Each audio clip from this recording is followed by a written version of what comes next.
보셔야 되겠고, 요한복음 4장에 보시면 사마리아 여자, 수가성 물가의 여자입니다. 이 여자를 예수께서 만나셔서 전도하는 장면이 나오는데, 전도하는 장면 속에서 오늘은 특별히 제가 21절부터 시작해서 24절까지 주신 말씀, 예배에 관한 말씀으로 제가 이 말씀을 들고 썼습니다. 그래서 오늘 제가 제목을 잡은 것은 축복의 문 영적 예배라, 이렇게 말씀을 잡아서 말씀을 합니다. 제가 2024년도를 이제 시작하는데 벌써 속주일이 지났습니다만은 우리 서복인들에게 저는 빛을 발하는 것이 좋겠다라고 하고, 어떻게 우리 하나님께 다가가야 되겠는가라고 하는 것을 제시했습니다. 지금은 우리가 열심히 기도할 때이기 때문에 열심히 여러분들이 계획을 세웠겠지만 그 계획을 실행함에 있어서 강론에 들어가서 세부적으로 어떻게 신앙생활을 우리가 1년 동안 영위하며 이루어갔으면 좋겠는가라고 하는 것에 대해서 주목해 볼 필요가 있겠다, 이렇게 생각합니다. 다시 말씀드리면 우리가 2024년도는 반드시 은혜도 받고 축복도 받아야 되겠는데, 은혜를 받고 축복받는 그 강론이 무엇이냐? 어떤 것으로 내가 하나님 앞에 축복받고 은혜를 받을 것인가? 저는 성경을 읽으면서 한 가지 우리 교인들에게 항상 장조한 것이 한 가지가 있습니다. 여러분, 다 못합니다. 성경은 하라는 것과 하지 말라는 것이 1000가지가 되는데 우리가 다 지킨다고 하는 사람은 아무도 없습니다. 그래서 예수께서는 이 땅에 오셔서 말씀하시는 의인은 없나니 하나도 없다. 아우사도를 통해서 입은 말씀이지만은 정말로 의인은 없습니다. 이 땅에 의인을 자처할 사람이 누가 있습니까? 하나님 앞에 서면 다 죄인 아니겠습니까?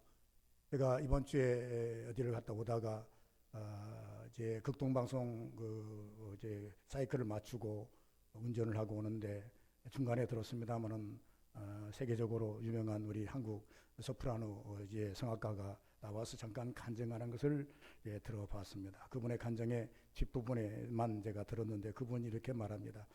자기는 16살부터 독일에 가서 공부를 하고 유학을 하고 하면서 아주 유명 인사가 되었지만 항상 자기 안에 있던 가지가지 질병이 자기를 눌러서 너무나 힘들었다며, 공포증, 고소공포증이 있어가지고 이게 어디 가든지 이게 뭐지 죽을 것 같고 어디 가면 정말로 못 살 것 같고 이런 공포증이 있는데, 하루는 자기 집에서 자기 딸도 학교를 가고 남편도 출근을 해서 다락방에 올라가서 자기 층 다락방에 올라가서 소리를 지르면서 하나님께 기도했답니다.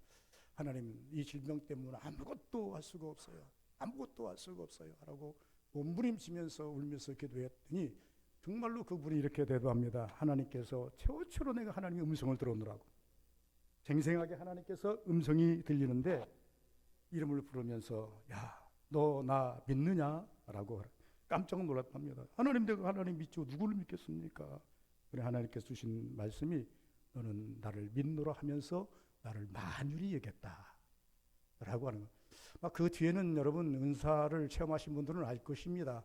만유리 여긴 것이 무엇인가까지 보여줬을 거예요. 그냥 단지 너는 나를 만유리 여겼다 이것으로서 끝나는 것이 아니라 만유리 여긴 것이 무엇인지를 보여주셨는데 그것까지는 드러내지 아니하시고 만유리 여겼다 이 말씀을 듣고 너무나도 이제 감격해서 하나님께 울고불고 기도했다. 그리고 난 다음에 마지막에 들리는 음성이 내 치료가 급속히 이루어질 것이니라 라고 하는 음성을 들었는데, 정말로 하나님께서 그 후에 그 몸을 치료해 주시는데 곳곳에 숨어있던 모든 질병들을 다 뽑아주셔서 지금은 열심히 하나님의 말씀을 살고 복음을 증거하고 복음을 위해서 같이 일본까지 가 여러 가지 일을 다니면서 일을 하신다라고 하는 그런 내용의 간증을 들어본 기억이 납니다. 우리는 이 땅에 살면서 때로 나 나름대로 신앙생활 잘한다고, 나는 기도생활 잘한다고, 예배생활 잘한다고 어떤 것을 자비 세워서 나는 문제없음 이렇게 생각할지 모르겠습니다. 그러나 오늘 이 본문 속에 보시면 수가성 여인을 만나신 예수님께서 야, 너 영생하도록 마시고 싶은 물 마시고 싶거든, 네 남편 데려와. 그러니까 이 여인이 깜짝 놀라서 아니 나 지금 아무도 없는데요, 남편이 어디 있어요? 나 홀로 혼자예요. 맞다, 지금은 너 혼자이다. 그러나 과거에 너는 남편이 5이나 있었지 않느냐, 이렇게 고백을 하는 것입니다. 여러분, 우리가 우리면 얼마나 의롭겠습니까? 그럴지라도 이 여인에게 하나님께서는, 예수님께서는 은혜를 주고 싶으셔서, 축복을 주고 싶으셔서 그에게 하나님께서 다가서셔서 그에게 제시를 하십니다. 정말 네가 은혜를 받고 싶으냐? 네가 정말로 축복을 받고 싶으냐? 은혜를 받고 싶고 축복을 받고 싶거든. 하나님은 영이시니 인본적인 신앙 버리고 영적인 신앙을 가져라. 신본주의 신앙을 가져라. 인본주의 신앙 가지지 마라. 사람 보지 말라. 환경 보지 말라. 너 잘난 것 잘한 것 앞서오지 말라. 항상 네 앞에는 누가 있다? 하나님이 계신다. 하나님 네 위에는 누가 있다? 하나님이 계신다. 여기서부터 시작하라. 그리하면 네가 은혜자가 되는 것이고 축복자가 되는 것이다. 우리 서부교인들에게 제가 항상 말씀을 드립니다. 항상 우리는 거품을 걷어내면 실체가 나오는 것처럼 우리 육을 걷어내면 영이 보입니다. 회개하면 성령이 임하게 되어 있고 하나님 앞세고 살면 빛을 조명받게 되어 있습니다. 그러나 어쩌다 보면 우리는 거품 한껏 물고 우리가 가지고 있는 물량은 이만큼밖에 안 되는데 거품이 80% 90% 채워가지고 그릇이 꽉 찬 것 마냥 우리는 때로 교만하고 자만할 때가 너무나 많이 있습니다. 우리는 육으로 열심히 충실히 살면서 눈에 보이는 것 가지고 눈에 안 보이는 것을 전부 다 희석시켜버리려고 하는 그런 신앙들을 가지고 있는 모습들이 우리에게 있다 그 말입니다. 그래서 2024년도 우리 서부교인은 무엇으로 은혜를 받아야 좋을까? 어떻게 은혜를 받는 것이 답일까? 라고 생각을 하면서 저는 할 수 있는 것부터 시작하자. 그러면 제가 아까도 말한 것처럼 성경은 하지 말라는 거고 하라는 것이 약 1000가지가 됩니다. 하라는 것이 600가지 이상이 되고 하지 말라는 것이 300가지가 됩니다. 그럼 여러분 하지 말라는 거 다 하지 않고 살 수 있는 사람이 누가 있으며 하라는 거 다 하고 우리가 신앙생활 할 수 있는 사람이 누가 있습니까? 없습니다. 없기 때문에 우리는 예수 그리스도의 은혜가 필요한 것이고 하나님의 그 주시는 은사가 필요한 것 아니겠습니까? 그래서 저는 이렇게 말합니다. 여러 가지 1000가지를 말하고 싶은 것이 아니고 2024년도 정말로 은혜 받는 방편이 여러 가지가 있는 중에서 제가 어제 보기에는 보통 일반적인 우리 신앙생활이 어디서부터 우리가 풀어가느냐? 여러분 기도로 풀어가는 사람이 있습니다. 어떤 사람은 예배로 풀어가는 사람이 있습니다. 어떤 분들은 전도로 풀어가는 분들이 계십니다. 어떤 분들은 물질과 헌신으로 풀어가는 분들이 계십니다. 이 기타 여러 가지의 하나님께 시간을 드리는 거 여러 가지 시간들이 많이 있지만은 여러분이 제가 제시한 것 혹은 여러분 제시하지 않았다 할지라도 눈에 보이는 것 생각나는 것 중에 어떤 것이 제일 내가 실행하기가 쉬운가? 여기서부터 출발하는 것이 좋습니다. 한 가지만 붙잡는 것이 좋겠다. 저는 하나님 앞에서 금식하며 철회하며 여러 가지로 하면서 하나님 앞에서 얻은 답이 하나가 있습니다. 예수께서 마르다와 마리아가 예수님을 섬기는 그 섬김 속에서 예수님이 어느 날 이제 나사로 집에 도착하니까 마리아와 마르다가 분주하게 예수님을 맞이했습니다. 그런데 조금 시간이 지나다 보니까 마리아는 예수님 발밑에서 예수님 말씀을 듣고 있었고 마르다는 그 손님들을 대접하기 위해서 분주하게 음식을 만들고 있었습니다.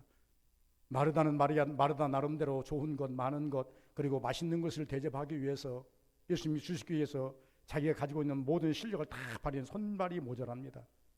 그런데 자기 동생을 보니까 예수님 밑에서 발밑에서 무엇을 하는가 하니까 예수님 말씀을 두고 계십니다. 그러니까 짜증을 내면서 선생님 내 동생 그만 좀 붙잡고 계시고 나한테 빨리 좀 보내주세요. 나 혼자 일하기 너무 벅차요. 그러니까 빨리 보내줘서 빨리 음식을 장만해서 같이 먹게요.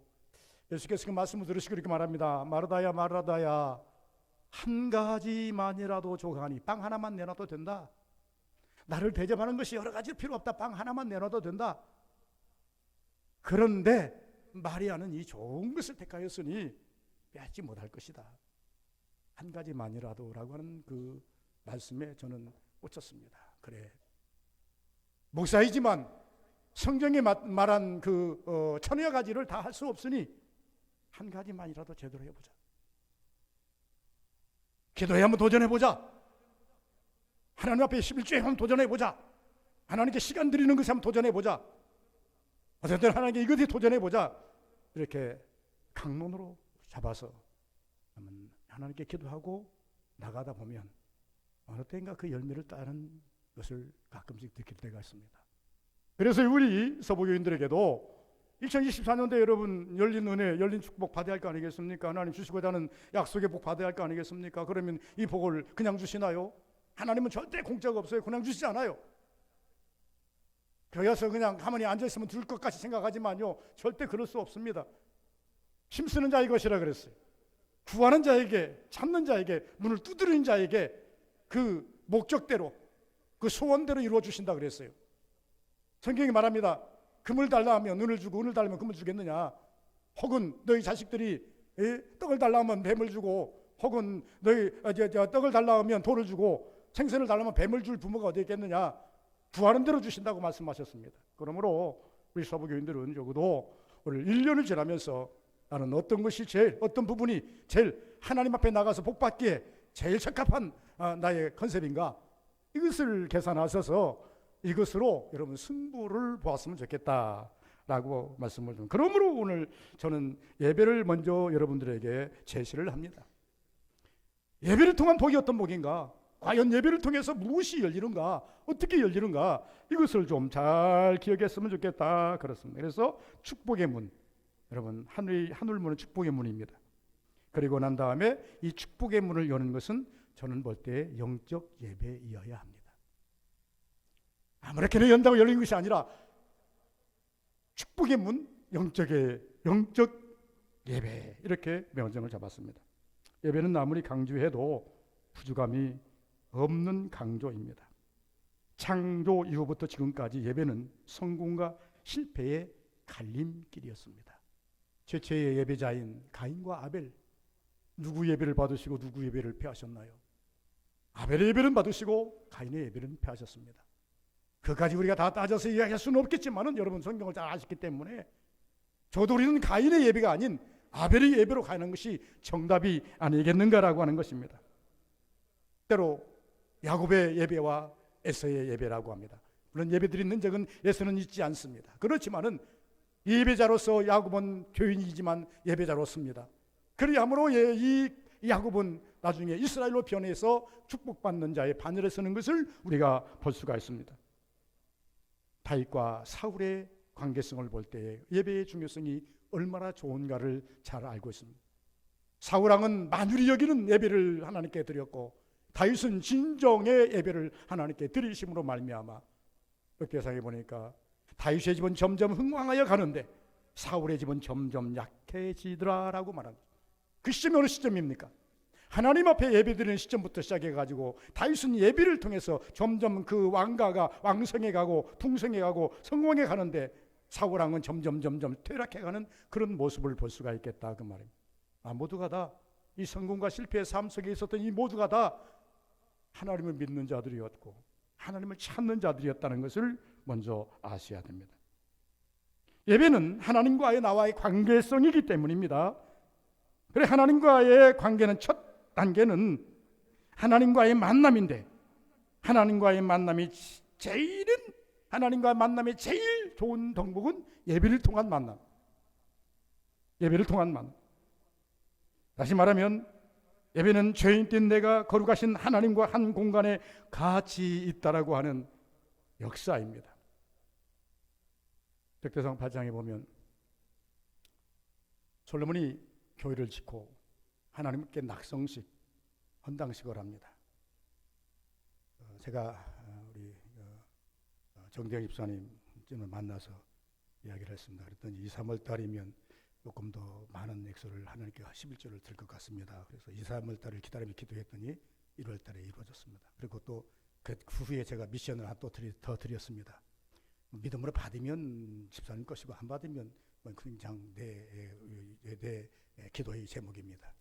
그랬더니 아이고 앞으로 잘 되면 이제 교회 내가 이렇게 제시를 했습니다. 내 목회 끝나기 전에 빚 다 갚고 정말로 이 헌당 신각이라도 같이 한번 했으면 좋겠습니다 라고 했더니 집사님 말씀이 뭐라고 그러니 빚 아직도 안 갚으셨습니까? 그래서 예 좀 남았습니다. 얼마만 남았습니다. 그랬더니 기도 좀 해주십시오. 그러니까 잘 되면 그것도 내가 하나님 앞에서 해결을 합니다. 그래서 믿음으로 저도 받고 기도를 열심히 하고 있습니다.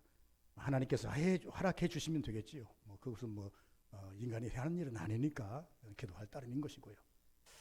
이렇게 생각을 합니다. 여러분, 하나님과의 죄인과 거룩하는 관계에서 이 솔로몬이 성전 헌당식을 하면서 하나님께 이렇게 기도합니다. 하나님이여, 솔로몬 혼자 교회에 들어가서 기도합니다. 손을 들어 기도합니다. 하나님이여, 이 성전 내가 지었사오니 받으시옵소서. 하나님께서 받겠다라고 구름으로 확 성전을 채우십니다. 너무 기쁜 나머지 하나님께 기도하면 하나님이여, 누구라도 이곳에 와서 하나님께 기도하고 만나 주옵소서. 하나님께 만나 주시겠다고 약속하십니다. 하나님이 어떤 죄인이라도 와서 기도하면 죄를 용서해 주옵소서. 용서해 주시겠다고 약속합니다. 어떤 사람이라도 하나님께 나와서 실패자가 하나님 기도하는 성공으로 가게 하고 그렇게 해주겠다고, 어떤 질병에 걸렸던지 와서 기도하면 하나님이 고쳐 주옵소서. 그렇게 하겠다 약속하십니다. 심지어 어떻게 말하는 줄 아십니까? 이방인이라도 와서 여기서 기도하면 들응답에 그렇게 하겠다고 약속하십니다. 그리고 더 말합니다. 하나님이여, 혹시 여기까지 오지 못해서 저 먼 곳에서 이 성전을 향해서 기도만 해도 하나님이여 응답해 주옵소서라고 솔로몬이 기도합니다. 그때 하나님께서 그것까지 응답해 주시겠다고 약속을 하셨습니다. 그래서 이것을 가르쳐서 많은 세대의 목사님들이 성전의 복, 성전의 복이 무엇이냐? 성전의 복은 죄인 뛴 우리가, 문제 있는 우리가 하나님 앞에 나와서 하나님 만나는 겁니다. 하나님 앞에 기도하고 하나님 앞에 내 소원을 아리고 하나님께로부터 응답받는 것입니다. 여러분, 얼마나 이 시간이 중요한 시간인지 모릅니다. 그러므로 축복의 문이 열렸습니다. 이 축복의 문이 열린 이 상태에서 우리는 영적 예배로 하나님께 나아가야 은혜가 될 줄 믿습니다. 구약의 예배는 반드시 예배를 드릴 때 나를 대신해서 제물이 필요했습니다. 제물이 있어야만 그 제물을 앞에 놓고 하나님 앞에 기도합니다. 내가 주고 마땅하지만 이 제물이 나를 위해서 희생하오니 대신 나를 이걸 받으시고 나에게 사죄의 은총을 주시오. 혹은 내게 하나님 아버지 맡긴 담을 풀어 주옵소서. 이렇게 기도해서 하나님께로부터 응답받고 자유함을 얻는 역사가 구약의 예배입니다.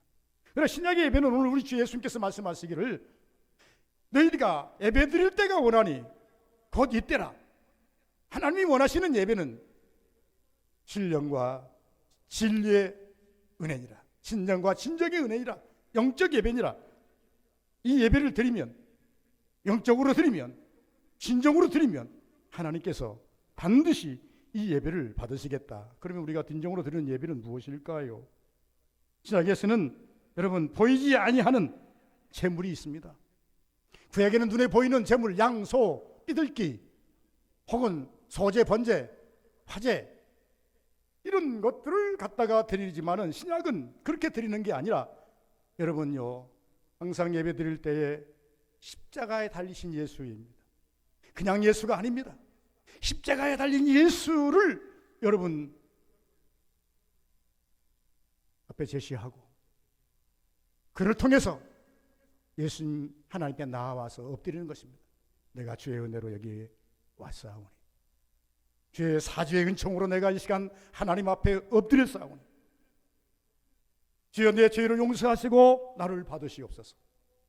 반드시 양을 통해서 받으시고 소를 통해서 받으시고 삐들기를 통해서 받으심 같이 오늘날 우리 예배는 예수 그리스도의 십자가를 통해서 나를 받으시옵소서. 이게 영적 예배입니다. 그럼 예배 시간입니다. 오늘 예배 시간이 아니겠습니까? 오늘 예배 시간의 상태는 어떤 것인가? 저는 이렇게 명령합니다. 하늘문이 열린 상태이다. 그러므로 이 시간을 통해서 하나님을 만나자. 이렇게 말합니다. 다시 말하면 하나님과 교통의 시간이다. 어떻게 하나님의 교통을 이루는 것이 좋겠습니까? 마음을 드림으로 교통하라. 무엇을 드림으로요? 내 마음을 하나님께 드림으로 펼쳐야 됩니다. 하나님은 하늘문을 열고 계신다. 지금은 이 시간에 와서는 나도 내 마음을 확 열어야 할 시간이다. 우리는 신학교에서 배울 때 이렇게 배웠습니다. 구약에 제사를 드릴 때에 제사장들이 양을 오면 양을 잡아서 피를 빼고 가죽을 벗기고 각을 떠서 거기에서 더러운 거 다 드러내고 또 더러운 것 중에서도 간이나 죽은 것은 또 다시 축출해서 다시 하나님 전에 드리고 이렇게 해서 드리게 되는 것입니다. 그럼 신약의 예배는 어떤 예배인가? 내가 내 스스로 각을 뜨는 시간입니다. 내 마음을 엽니다. 그리고 하나님께 이렇게 구합니다. 하나님 보시옵소서. 이것이 내 마음입니다. 하나님 이 보시옵소서, 들으시옵소서. 이것이 내 고백입니다. 하나님 아시옵소서. 이것이 내 상태입니다. 그러면 신약에 와서 보면 예수께서 말씀하십니다. 수고하고 무거운 짐진 다 내게로 오는 내가 쉬게 하리라. 하나님께 구하지 아니함으로 어떻게 하나님께서 그것을 입안하고 가져갈 수 있겠습니까? 참 쉽습니다. 입안시키면 되는 거예요. 수고하고 무니 다 내게로 오라. 그거 나한테 주어. 입안시키면 되는 거예요. 근데 이렇게 입안시키지를 못해요. 그럼 신약의 예배는 입안시키는 것이 무엇인가? 예배 시간에 나 마음을 열고 하나님께 보시옵소서 아시옵소서 영적으로 드리는 영적인 예배니까 말씀을 들으면서 이 말씀과 더불어서 여러분은 마음으로 막 외쳐야 됩니다. 주여 그렇습니다. 맞습니다. 정말로 내 마음속에 들어있는 아직도 해결하지 못한 것들, 아직도 지금 꺼내지 못한 것들, 아직도 축출하지 못한 것들이 많이 있는데 이거 다 축출해 있어서 하나님 급속히 치료하여 주옵소서. 하나님이 받으시기에 합당한 제물로 나를 만들어 주옵소서. 적어도 그에게 제물은요 하나님이 받으셔야 하늘에서 불이 내려오든 하나님이 받으셔야 응답이 오든 하게 되어 있다 그 말입니다. 여러분의 예배가 하나님께서 받으셔야 여러분의 소원이 이루어지고 응답이 오게 되어 있다 이렇게 말합니다. 고백을 담아서 하나님께 하려는 것입니다. 하나님께서 우리에게 고백하라고 종용하시는 것 아니겠습니까? 막힌 담을 헐라고 우리에게 말하십니다. 여러분 흐린 날 햇빛을 보려고 한다면요 구름을 뚫고 넘어가야 햇빛이 보입니다. 해가 안 떠 있는 건 아니지 않습니까? 우리에게 답답하고 우겨쌈을 당하고 힘들고 어렵고 이런 모든 것들은요 영적 상승을 통해서 상충을 통해서 막 올라감을 통해서 소리치고 하나님께 기도함을 통해서 여러분 그 답답함을 물리치고 구름을 뚫고 가면 태양이 보이듯이 여러분 능력의 하나님을 볼 수 있는 자가 되어야 된다는 것입니다. 더 나아가서 이 예배 시간을 통해서 축복의 문을 향하여 갈망하라. 하나님께서는요 많은 복의 창고를 가지고 계십니다. 성경 읽으면서 생각해 봤어요. 솔로몬이 하나님께 일천번제를 드리잖아요.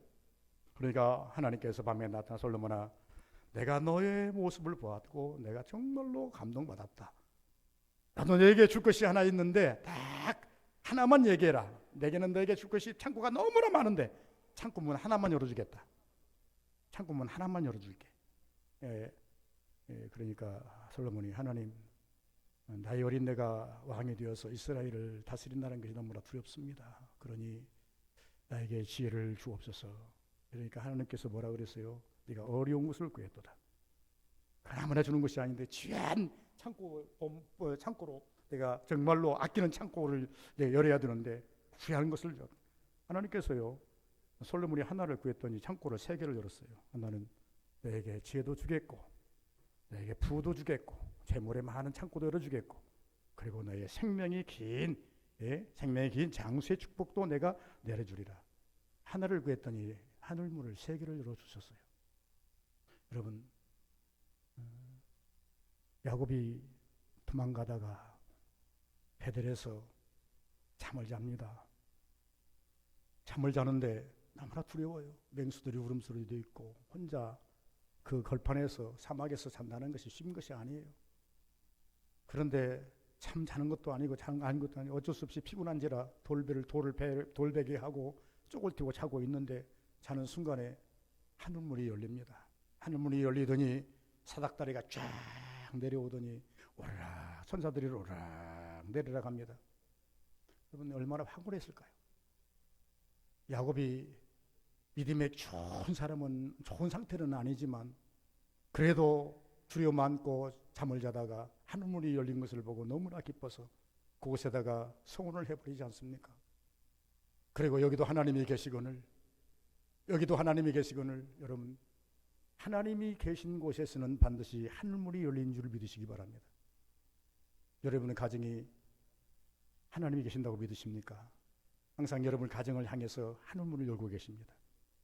오늘은 이 주의 날입니다. 주의 날은 특별히 이 교회를 하나님의 제단을 향해서 하늘문을 열고 계십니다. 하늘문을 열린 하늘문을 볼 수 있는 우리 서부교인 모든 성도들의 영안이 열리는 역사가 있기를 주의 이름으로 축원을 드립니다. 그럼 우리는 예배를 어떻게 드려야 할 것인가? 힘을 다하는 예배가 돼요. 힘을 다하는 예배. 그럼 힘 다하는 예배가 무엇일까? 저는 스스로 찾아보시기 바랍니다. 정성도 필요하고 시간도 필요하고 하나님 앞에서 몸부림침도 필요하고, 이 예배는 그냥 예배가 아니에요. 물론 모든 분들이 다 그렇게 이야기를 하지만은 총장까지 겸임하시고 북문교회를 담임하셨던 이기창 목사님, 그분이 한동안은 계속 설교하면서 무엇이 꽂혔는지, 이것에 대해서 어디서 설교하든지 이것에 대해서 강조를 했습니다. 예배의 실패는 우리의 신앙의 실패입니다. 예배의 실패는 성공의 실패입니다. 예배 말하더라 몇 년 동안 그 설교를 여러 군데서 교회에서는 날마다 했겠지만은 연합회 설교라든가 어떤 노예 와서라 설교라든가 어느 단체에 가서 어느 이제 그 행사에 가서 설교할 때 보면 항상 강조하는 것이 뭐냐 그러면 예배의 실패는 이라고 합니다. 그러면 여러분, 실패가 있으면 성공도 있지 않겠습니까? 실패만 이야기할 것이냐 성공도 이야기해도 되겠죠. 여러분, 실패를 두려워하지 말고 예배의 성공자가 되시기를 바랍니다. 예배의 성공은 하나님의 축복을 받습니다. 예배의 성공은 하나님의 은사를 받습니다. 예배의 성공은 하늘문이 열립니다. 예배의 성공은 여러분들이 원하는 것들이 다 이루어지는 역사가 일어남을 믿으시기를 바랍니다. 이 예배는 적어도 어제, 오늘, 내일의 문제를 해결해야 됩니다. 과거, 현재, 미래. 예배를 통해서 일주일 동안 삶을 하나님께 고백하고 용서도 받으셔야 됩니다. 오늘 여러분들이 구할 것이 있으면 열심히 구하면서 하늘문이 열린 것을 보셔야 됩니다. 그리고 내일의 문제, 내일이 그것이 이루어지지 아니하면, 내일 그 문제가 해결되지 아니하면 여전히 고통 속에 있지 않습니까? 이것이 해결되지 않으면 여전히 질병 속에 놓여있고 가난 속에 놓여있고 여러 가지 시험거리에 놓여있고 어둠에 쌓여있지 않습니까? 이런 것들을 어떻게 해야 됩니까? 예배를 통해서 어제, 오늘, 과거, 현재, 미래의 모든 문제를 해결할 수 있어야 된다는 것입니다. 다시 말하면 예배는 최고와 최선의 것으로 하나님께 드리자. 마음, 정성, 물질, 시간 모든 것을 종합적으로 패키지로 묶어서 하나님께 보여드릴 수 있어야 합니다. 그리고 하나님의 임재를 느낄 수 있어야 됩니다. 하나님의 임재가 임하시기를, 임재를 느낌을 받는 여러분 되시기를 주의 이름 축원드립니다. 하나님 함께 계셔요. 정말로 함께 계세요. 과거에 제가 항상 얘기하죠. 어렸을 때입니다. 20대 되기 전 10세 때, 18세 때 부안학교에서 부흥회를 하는데 목사님 모셔가지고 엄청난 사람들이 보여들었는데 이분이 은사를 하시는 분인 거예요. 그럼 뭐라고 하십니까? 하나의 영의 실존에 대해서 설명을 하면 그럽니다. 여러분, 하나님의 영만 있는 게 아닙니다. 사탄이 얼마나 강한 줄 아십니까? 사탄이 얼마나 교활한 줄 아십니까? 사람이 눈에 안 보입니다. 근데 내 눈에 보이네. 저기 있네, 저기 있네. 그러니까 사람들이 여기 집사 옆에 있네. 그러니까 저분 집사. 여러분, 사벽에 있다고 해서 도망가면 되겠습니까? 그것은 무엇을 그분이 강조했는가 오늘 목사가 되고 보니까 딴 거 없어요. 하나님은 오늘 여러분들 예배에 함께 하십니다. 임재를 느끼시라는 겁니다. 이곳에 주님이 계시고 나의 예배의 모습을 보고 계시고 나의 마음을 달아보고 계시고 나의 고백을 들으시고 계시고 나의 형편을 체크하고 계신다. 이것이라 그 말입니다. 그래서 하나님이 내 임재를 느끼자. 하나님을 찾는 자의 하나님이라 그랬으니까 하나님이 여기 계시고 나와 함께 하심을 믿는다면 여러분 어떻게 해야 되겠습니까? 하나님 찾으셔야죠. 여러분이 하나님이 임재를 느끼셨다면 하나님께 입을 열어야죠. 주여, 내가 여기 있사오니, 주여, 내가 오늘 지금 예배하고 있사오니, 주여, 내가 많은 짐을 가지고 왔사오니, 문제를 가지고 왔사오니, 하나님 감사의 조건을 가지고 왔사오니 감사도 주님이 받으셔야 되고 여러분의 문제도 받으셔야 되고 여러분의 고민도 받으셔야 하고 다 하나님께 드릴 것 아니겠습니까? 감사는 감사대로, 고민은 고민대로, 감사는 영광으로 돌리고 고민과 수고는 하나님께서 해결해 달라고 하나님께 맡겨야 되는 그런 심정이 아닙니까? 그것이 여러분의 신앙이어야 된다 그 말입니다. 축복받는 예배는 어떤 것입니까? 진실로 드리는 예배, 영으로 드리는 예배라 그랬어요. 예배할 때가 온다. 23절 아버지께 참되게 예배하는 자들은 영과 진리로 예배할 때가 오나니 곧 이때라 아버지께서는 자기에게 이렇게 예비하는 자들을 찾으시느니라. 오늘 또 주는 푸르 뜨시고 이 말씀에 기인해서 여기 앉아 계신 여러분들을 찾고 계십니다. 누가 이 말씀에 합당하게 예배를 드리고 있는가? 누가 이 말씀에 합당한 예배자인가? 여러분 오늘 또 내가 주님 앞에 합당한 예배자라고 생각한다면 기뻐하십시오. 감사하십시오. 내 고백 들으셨을 것이고 내 마음 아셨을 것이고 내 소원 하나님께서 읽으셨을 것이니 머지않은 장래 하나님께서 이루어 주실 것을 믿으시기를 바랍니다. 결론입니다. 2024년도 우리 서부교회가 제일로 힘쓰고 노력할 조심해야 할 부분이 있다면 그것은 예배의 중요성입니다. 2024년도는 예배에 한번 올인해 보시기 바랍니다. 물론 여러분이 제일 쉬운 곳에 도전해 보시기를 바랍니다만은 저는 먼저 제시하기를 예배의 중요성을 가지시고 그래 나의 모든 삶은 나의 모든 문제는 예배를 통해서 해결받으리라 이렇게 한번 여러분 하나님께 다짐하시고 원하시고 예배 때마다 하나님의 임재와 하나님께 올려드릴 그 기도 제목과 하나님이 받을 축복을 항상 셈해 보시면서 은혜 안에 사는 그리고 이제 오늘 제목처럼 정말로 축복의 문이 열린 영적 예배를 체험하는 우리 서부인 다 되시기를 주의 이름으로 축원을 드립니다. 거룩하신 아버지 감사합니다.